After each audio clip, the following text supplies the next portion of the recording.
I was a little curious how our wind would be due to how we got here, but I guess he was right. And our load, how we've been load managing, because I feel great. Shoot, we're literally quick to play the game, pre-season style. He says one play. That's all you need. You okay with that? Am I okay with that? You know, I really trust him. So I'm gonna say yes. But at the end of the day, I think if you can get really good at one thing, like it is enough in this league. But I do think we're gonna like I'm gonna be completely honest. I think we're gonna have a lot of growing pains this season. And I think it's gonna start in our preseason games. Whether they go really good, medium, or bad, one play or 40 plays, we're gonna have that regardless. But I am intrigued to see how like good we can get at these things that we're working on right now. And you know, the less play, the less you have to remember. So I mean, we can always run with that. I know you love being a leader, so what is this upcoming weekend? Do you teeing away for this? Is it different? Love being a leader. It's a little new for me. Um, I'm growing into the role. I can always be better. I'm somebody who sadly has a lot of emotions and I wear it on my sleeve and I think I can get frustrated very easily, but I'm working on just letting things go and like being there for my teammates because at the end of the day, like I want to play with good teammates and they should want to play with me being a good teammate. So I'm doing everything I can, but I'm going to fall short for sure. And I just hope that they feel comfortable enough to tell me when I do because I just want to be the best person I can be for them. It fucks you up though. Like sound like you're the one that's out there keeping it loose and light. Yeah. I appreciate that. Oh, let me know who said what. All right, I'll remember that. I'll make sure I pass on the ball. Nope. I would say off the court, I'm definitely like I'm a solid person, solid. I'm always gonna be there for my people, my girls, my teammates. Off on the court, I'm definitely still I'm learning as well. Like I'm 25 years old. Um, it's been a couple of years since like I've gotten like a huge role. So I'm gonna learn too. But I'm open for the challenge. So I just hope that they understand there will be some growing pains.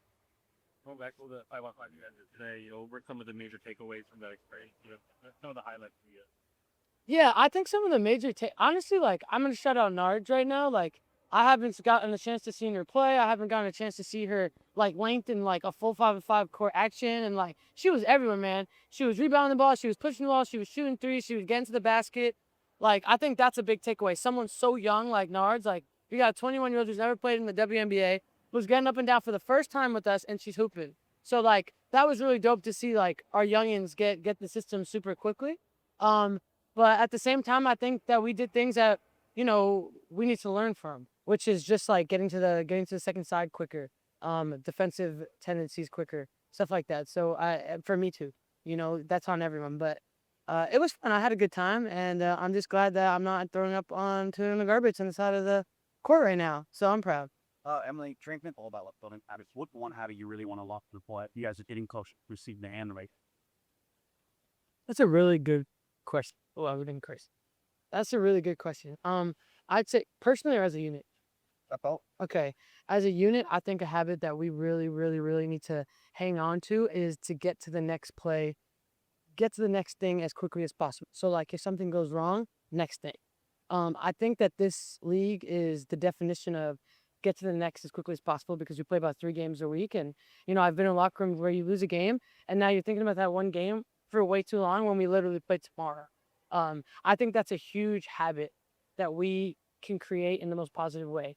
Next thing, you know, forgive and forget and forgive, vice versa, whatever it is. Personally, for me, I think it's just, you know, letting things go fast.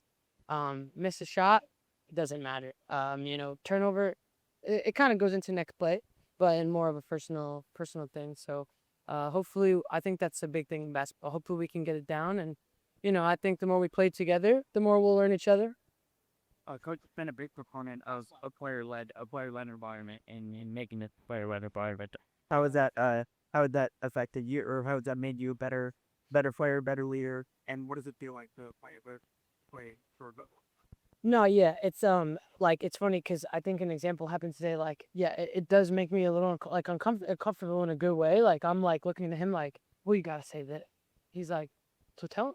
Like or like you know like, and it's just like I'm laughing now because I'm calm and I'm I'm not with all the adrenaline. But like now that you say it out loud, yeah, he is allowing us to do the things we need to do, which is actually pretty cool because I'd prefer that than like never being able to speak and never being able to voice ourselves to each other. So it's pretty cool. Like I appreciate the way he is, and I don't know if it goes to how intelligent he is or how young he is, but it's actually I prefer it. So I'm excited to see, I'm excited to see the younger players who are even younger than me, like step into that role as well. Because it's not just, hey, player led by the oldest people here. Like we're all allowed to put in our 2 cents, and everyone is a very smart player on the team. So I'm kind of interested to see like the youngins join in on that.